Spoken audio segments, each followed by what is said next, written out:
In a world that often feels like it's shifting beneath our feet, I mean, driven by these massive global forces like breakthrough tech, turbulent economies, markets that age in dog years, Yeah. just keeping pace is a challenge. Oh, absolutely. Yeah, Organizations are under incredible pressure to transform. to reinvent themselves just to stay relevant. Yeah, and we're talking about needing to drastically cut costs while simultaneously boosting quality, finding completely new avenues for growth. It's not just about getting ahead anymore. For many, it feels almost existential. And today we're doing a deep dive into source material that tackles this head-on. John Kotter's foundational work on leading change. That's right. You've brought these sources to the table, and our mission really is to dig into them, pull out the core insights on why organizations struggle so much with transformation and, what the fundamental steps are to actually pull it off successfully. Yeah, forget just absorbing information. Exactly. We want to extract those crucial nuggets you need to navigate this relentless change. Okay, let's jump in. What becomes clear right away from this material is that while everyone sees the need for change, successful transformation is incredibly rare. Really, that's stark. Yeah, most attempts, frankly, fall short. They lead to wasted resources, exhausted people, and ultimately failure to hit the mark. And the striking point the sources make is that it's usually not a lack of smart people. No, not at all. It's that even brilliant organizations fall prey to a set of fundamental, avoidable errors when trying to enact major change. Kotter identifies 8 common ones. Yes, and here's where one of the most crucial insights from this work comes in. The material emphasizes that successful change isn't primarily about managing a process. Okay. It's overwhelmingly about leadership. Okay, let's unpack that distinction because that's often where things get fuzzy, isn't it? Management versus leadership. Think of it this way. Management is about ensuring existing systems run efficiently. It's the planning, the budgeting, the controlling, solving problems within the established framework. Keeping the trains running on time. Pretty much. Leadership, on the other hand, is about building entirely new systems or fundamentally transforming old ones. It's about moving into new, often unknown territory. Right. And for significant transformation, the source material makes a powerful claim. Yeah. It's 70 to 90% leadership. Wow, 70 to 90%. So if you're trying to just manage your way through a transformation, you're essentially bringing a finely tuned accounting ledger to build a completely new type of engine. Yeah, that's a great way to put it. You need something fundamentally different to chart that new course. You need power and motivation to overcome the natural inertia, the resistance. And to generate that, Kotter proposes an 8-stage process for successful major change. Okay, let's quickly list the stages, and then we'll really dive into the first few and the pitfalls at each step. Sounds good. The stages are establishing a sense of urgency, Critical first step. creating the guiding coalition, The team. developing a vision and strategy, Knowing where you're going. communicating the change vision, Getting the word out. empowering employees for broad-based action, Letting people act. generating short-term wins, Building momentum. consolidating gains and producing more change, Not stopping too soon. and finally, anchoring new approaches in the culture. Making it stick. And a critical message the material sends is that these stages aren't just a checklist to be ticked off piecemeal. Right, not just box checking. Exactly. They generally need to happen in sequence, even if you're actively working on multiple stages at once. Skipping stages, especially the early ones, creates a fragile foundation that pretty much guarantees failure. Like trying to build the roof before the walls are up. Precisely. And the material notes that within a large change effort, you often have smaller initiatives, each perhaps needing to navigate these stages too. Ah, okay. So it's almost like complex systems nested within each other, wheels within wheels. Exactly. It adds layers of complexity. So let's look at the absolute starting point. Stage 1, establishing a sense of urgency. This directly counters what's identified as error number 1, allowing too much complacency. This is described as the single most critical first step. And honestly, failing here is almost always fatal. Why is it so critical? Because major change demands significant cooperation, initiative, and even personal sacrifice from a large number of people. If there's high complacency, people simply aren't bought in. They'll resist, withhold effort, passively cling to the known status quo. It starves the transformation effort of the energy it needs right from the very beginning. The symptoms of that complacency that the material describes, They resonate so strongly. That slow pace, focusing on tiny marginal issues instead of big problems. People constantly blaming each other. And the endless yes, but when tough issues are raised. Oh, yeah. The example of pharmaceuticals company is a stark picture. Despite facing tough competition, falling sales, bad press, low morale outside, Right. inside headquarters, the meetings are leisurely, the focus is on minor internal turf battles, and blame is being thrown inwards. It's classic complacency. What's truly insightful is that the material argues this complacency isn't usually because people are lazy or incompetent. No, that's the key. It's often deeply systemic, woven into the organization's fabric. So what are the sources then? Well, they range from a lack of any obvious burning crisis to, ironically, signs of past success. Success breeding complacency. Exactly. Maybe fancy offices, high profits, things that actually hide deeper rot. Then there are low performance standards, managers only focusing narrowly on their own function's goal. Tunnel vision. Right. Internal systems rigged to make people look good, zero incoming external feedback, shooting the messenger when bad news arrives. Oh, that's a killer. Sheer denial. And particularly senior management's relentless happy talk, pretending everything is fine. The happy talk, the enemy of urgency. It cocoons people, and past success can breed an arrogant culture that fuels all these sources of complacency. The material stresses you must never underestimate these forces. They are powerful. So given how ingrained complacency can be, how does the source say you actually break through it? It sounds tough. It is tough, and it requires bold, sometimes risky leadership actions, not timid management adjustments. Okay, like what kind of actions? Well, a manager might set a slightly higher performance goal. A leader, according to the material, might intentionally reveal hidden losses on the balance sheet to shock the system. Whoa. Or eliminate corporate perks like jets or fancy dining. Set outrageous, seemingly impossible targets that can't be met with current practices. Force the issue. Exactly. Or force unvarnished external data customer complaints. Competitor wins into every meeting, maybe even bringing in outsiders like consultants to ensure the truth is heard. The source lists 9 basic means, but they boil down to relentlessly forcing uncomfortable reality and shining a light on both the crisis and the opportunity. The idea of using crises is mentioned. Natural crises grab attention but are incredibly costly. Right, and waiting for a natural disaster is passive, risky, and often too slow in a fast-moving world. So leaders sometimes have to create a crisis. The material notes that true leaders sometimes proactively create artificial crises. Think of a Japanese entrepreneur setting utterly unrealistic, near impossible production goals. Or a manager deliberately letting a poorly conceived product launch fail to expose the underlying issues. It's risky, though. Sounds it. Yeah, the ideal is to build urgency by highlighting future opportunities you're missing or the severity of the situation without incurring catastrophic losses. Yeah. Like overwhelming people with competitive intelligence. What about people lower down? Can a middle manager, say, really establish urgency? Well, if they have significant autonomy within their part of the organization, yes, they can absolutely drive urgency and change within that sphere. But if they don't, if complacency runs deep at the top, then their options are limited. The material suggests they might try to help by bravely confronting senior leadership with hard data, even though it's risky. sticking your neck out. Yeah, potentially creating an opening for others higher up who do see the need for change. The travel company example illustrates this. A manager using a routine project to bring in consultants who delivered the undeniable data the CEO needed to finally confront the situation. But if senior leadership lacks urgency and you're in a low autonomy spot, what then? The material is pretty blunt here. Staying might mean stagnating. A smart move for your own development, your own learning, might be to find an organization where leadership is present. Ouch! But realistic. Because complacent organizations often hinder individual growth. And how do you know if you have enough urgency? The source suggests checking if at least 75% of managers and virtually all top executives genuinely believe change is essential. 75%, that's a high bar. It is. And importantly, check with informed outsiders, customers, suppliers, stockholders. They provide the reality check against insider myopia.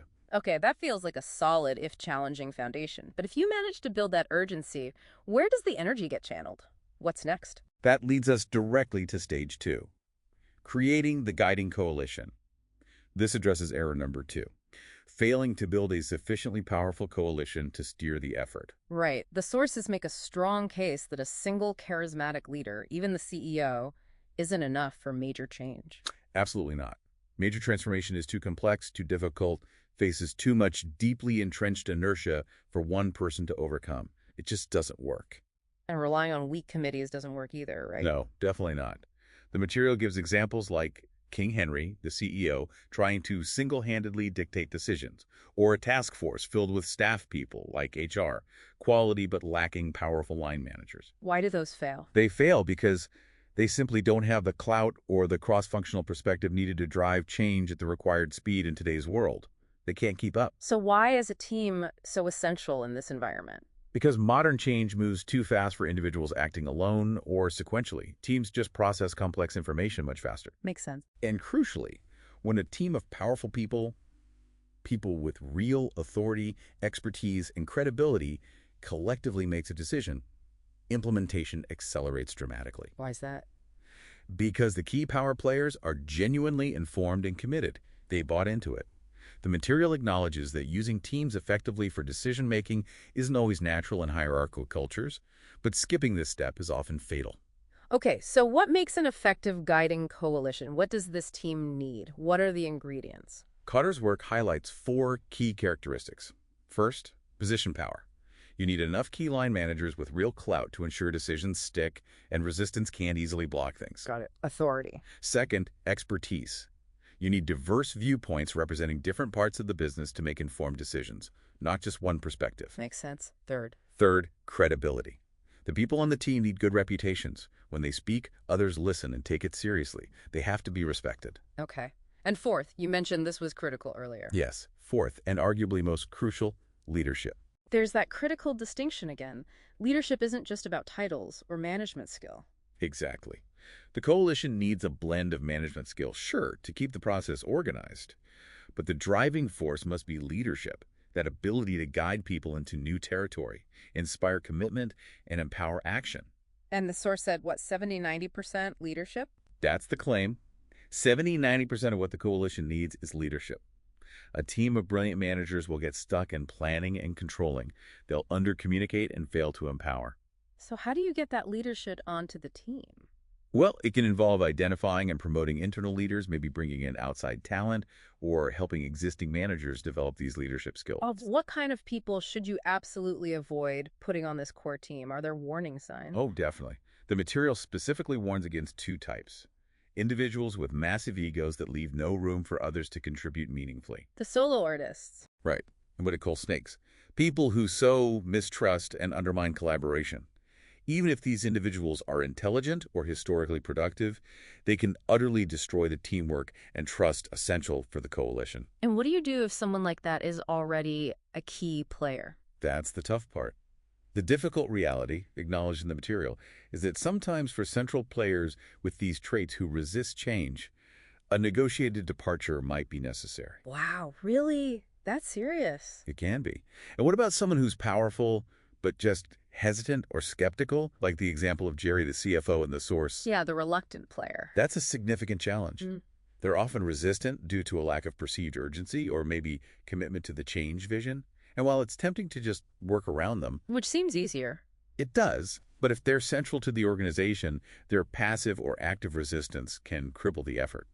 The material points out that personnel issues that were maybe minor annoyances in stable times become major roadblocks during transformation. So you have to address them. Okay, once you have the right individuals identified, how do you actually forge them into an effective team? It's not automatic. No, definitely not. The material emphasizes that the absolute essential component is trust. Without it, teamwork is impossible. And that's often lacking, right? Internal silos, rivalries. Exactly. Many organizations lack trust between departments or between different levels of the hierarchy. People distrust each other's motives. So how do you build trust quickly in that kind of environment? The material notes that traditional informal methods like golf outings or parties are often too slow these days. Right, too slow and maybe less viable. A common, effective approach highlighted is using carefully planned off-site meetings. Oxites. But these aren't just strategy sessions. They're designed to combine rigorous intellectual work, maybe deep diving into competitive data or financial realities, with activities that build relationships and mutual understanding. Like what kind of activities? It could be something physical, like an outward bound style challenge, or simply structured time for people to share personal stories, career aspirations, or concerns.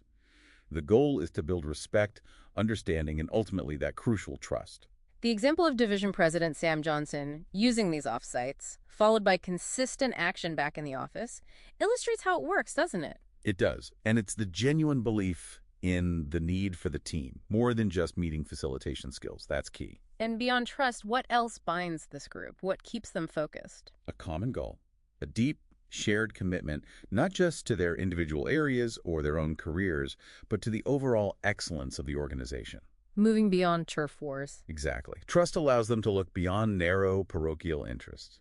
And leadership within the group reinforces this focus on the greater good, serving customers, stockholders, and employees, well, often simultaneously. So the power of this coalition comes from that synergistic mix. The right people with position, expertise, credibility, and leadership, forged into a trusting team united by a common aspirational goal. Exactly. That becomes the engine driving the transformation forward, a really powerful force. Which leads us then to stage 3, developing a vision and strategy.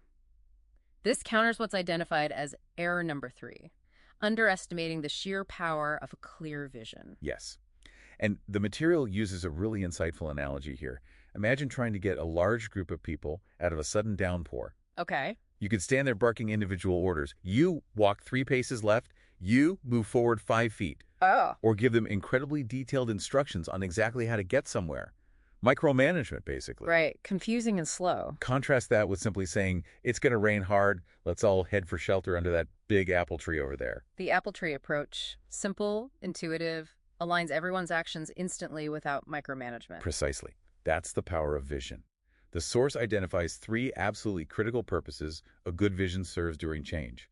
First, it clarifies direction. Makes things simple. Yes. It paints a picture of the desired future and the compelling reasons to pursue it. This acts as a powerful filter, simplifying countless day-to-day decisions. You just ask, does this decision move us toward that apple tree? It cuts through endless debates. So it cuts through the clutter. What's the second purpose? Second, it motivates action. Transformation is hard. It requires sacrifice and moving outside comfort zones. Definitely. A compelling vision provides hope. It justifies the pain by showing the significantly better future state, giving people a meaningful cause to rally behind, even during difficult periods like restructuring. It gives the why, the reason for the effort. Exactly. And third, it coordinates action. With a clear vision, people across the organization in different departments can work autonomously. How so? They know the general direction under the apple tree and can figure out the best path from their location without constantly needing oversight or tripping over each other. This dramatically reduces coordination costs and speeds things up. Okay, that makes a lot of sense. And what does an effective vision actually look like? The source makes the point it doesn't need to be some grand mystical statement. It can be straightforward, like the apple tree. Right. It's fundamentally a picture of the future you're trying to create and the compelling reasons for getting there. It's not the whole change system. You still need strategies, plans, budgets, but it provides the essential inspiration and overall direction that those tactical tools alone lack. The material lists 6 key characteristics for an effective vision. Let's walk through those quickly. Sure, they are. Imaginable, does it create a clear picture? Can people see it? Okay. Desirable, does it appeal to the long-term interests of key stakeholders? We should probably zoom in on desirable. The material is really specific here, saying it must appeal to the long-term interests of most stakeholders, customers, stockholders, employees, etc., not just one group.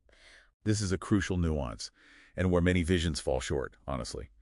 A vision that significantly benefits one group by harming another, say, stockholders at the expense of employees, or the company at the expense of customers, is ultimately unstable. Why? What happens? It'll face counterattacks or passive resistance that cripples it. The material asks why intelligent people create undesirable visions. Yeah, why would they? Suggesting it's often short-term pressure or maybe a lack of real competition allowing them to ignore certain groups for a while. Truly winning visions tackle the difficult challenges like, how do we dramatically reduce costs and significantly improve quality? Not one or the other. That A&D is hard. It is. And that's where great leadership comes in.